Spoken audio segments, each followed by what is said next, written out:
How to reverse or mirror text in Google Docs. Hey guys, in today's video, I'm going to show you how to reverse or mirror text in Google Docs. First, open your Google Docs, click on Insert in the top menu,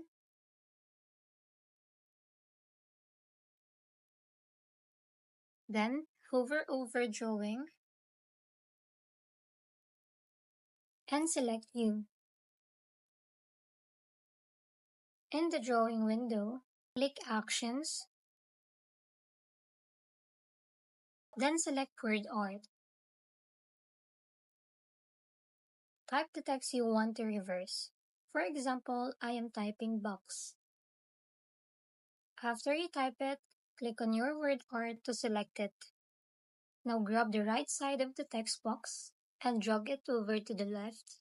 Adjust it if you want. And then that's it. This will flip and mirror your with text. If this video helped you, don't forget to like and subscribe for more helpful tutorials.